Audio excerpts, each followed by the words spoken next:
All right, let's move close to home. The regulars in the audience know this happens every time. The new folks, you're always going to, if I'm here, you're going to hear about Mars. So it's a quick update on the Opportunity Rover mission. Today is day 4,535 since landing. And just to remind you, this was originally intended to be a 90-day mission. So we'll be at 13 years in January. So just to refresh your memory, this is where Opportunity landed. Over the last 12 plus years, it has driven to this large 20 or so kilometer diameter crater named Endeavour. And it's actually been on the rim of this crater for the last couple of years. And where they're perched right, or they were up until this last month, it was called Marathon Valley. And this is a higher resolution view of the area. This is the rim of the crater, so Endeavour is off to the right here. You may be able to see that little yellow squiggle. Here's a closer up view. So for about the last year, they were in Marathon Valley investigating clay outcrops, and just about 2 months ago they drove through a gap in the valley wall, and right now they're sitting right here against an outcrop called Spirit Hill, and that's in honor of Opportunity's twin brother or sister, or whatever you prefer, Spirit, which expired several years ago. And so here's the view that they had looking in that area. This is the interior of Endeavour crater.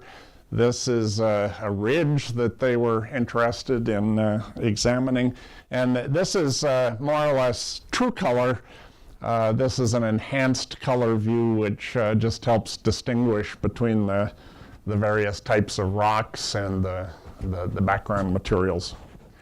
And so here is Spirit Hill, which is where they're parked right now. And just to give you an idea of the plan for the next 2 years, they just got an approval for a 2-year extension to this mission, assuming the spacecraft continues operating. And so they're here right now. I'm sorry, that's called Spirit Mound, not Spirit Hill. And so the next plan is to come down into this area and examine some of the outcrops on these walls. But over the course of the next year or so, they're going to come down here. And right now they don't have a name for this other than gully.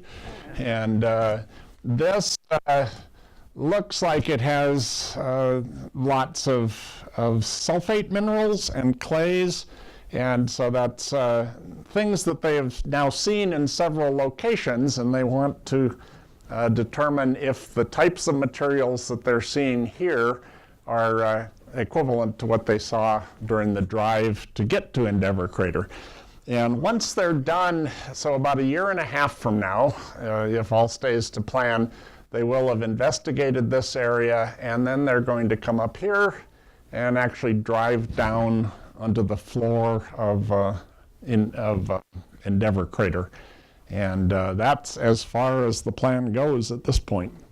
So every day is a gift. They're well beyond their expected lifetime, but still producing useful science. So they're going to keep planning as if they have a lot of time left. And this was an image taken just yesterday, I believe. This is the closer up view of Spirit Mound. And here's the recap. So day 4535, it's driven over 43 kilometers and returned almost 215,000 images so far. So on the other side of the planet, our other rover, Curiosity, is still alive, well, and and investigating its surroundings. So today is Martian day 1502 since landing. And this is the area that they landed in. This is called Gale Crater. It's about a 150 kilometer, I'm sorry, it's about 100 kilometer diameter impact crater. This ellipse was their target site. They landed more or less smack dab in the middle of it. And what they're here to investigate is this mound of sedimentary rock lying in the middle of the crater that's about 3 kilometers high. 5 kilometers high. About 18,000 foot high mound of sediments. And this is what Mount Sharp looks like from the ground. And so you can see all these layers upon layers.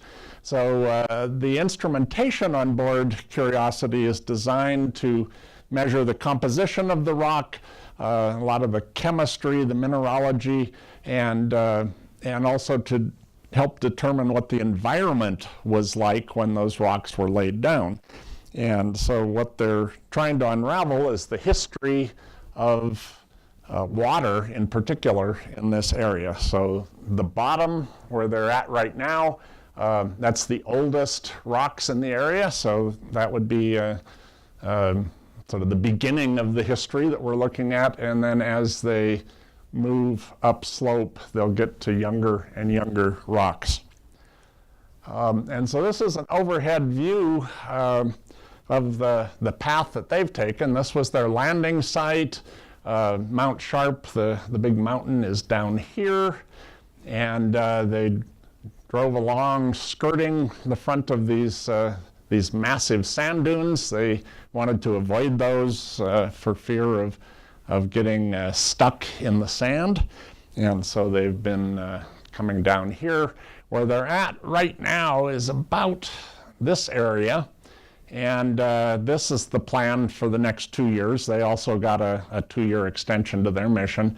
And so the first big milestone is this area where they see hematite, which is iron-oxide minerals, and that they believe is related to a very wet period in the Martian past. This is the type of material that they see at the Opportunity site as well. And so that will probably take them the next 6 months or so to get to the hematite unit. They plan on spending a fair amount of time surveying there, and then this is the expected path climbing the slopes of the mountain to get into the sulfate unit. So the one thing that surprised me, and from overhead, of course, it's hard to tell the topography, but from about here, the Pahrump Hills, they think this was the beginning of the sedimentary unit that they've been on since then. And they've climbed about 100 meters in elevation to where they are right now. So they've actually made some decent progress up the slope of Mount Sharp, even though it seems like they've just been driving across flat ground. And so just to give you a feel of what Curiosity's been seeing, we went into this a lot last month. These are the Murray buttes, and very fine sedimentary layers in those outcrops. This is a selfie that Curiosity took as it left Murray Butte. So this was actually in mid-September. And here's the buttes off in the distance. And just in the last several days, they've done an episode of drilling. Oops, I'm not sure what's going on there. So this is looking out the front of the rover. Here's the robot arm. Alrighty.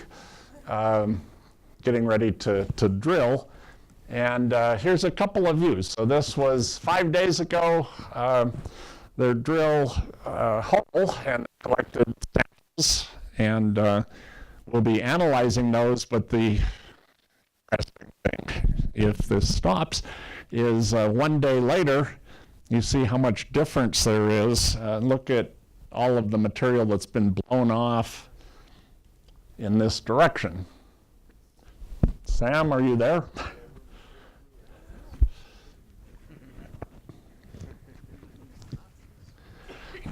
So the story here is they were quite surprised at how effective the wind has been. And the atmosphere on Mars is something like 0.6% of Earth pressure. So it doesn't have a whole lot of force. So, okay, so there was the day that they drilled the sample hole, and there's the next day. And so a lot of movement. And the other area to look at is right here, how much. Those white lines. These white lines are cracks in the rock that have been filled with, they believe it's gypsum. They've actually seen this in several locations now.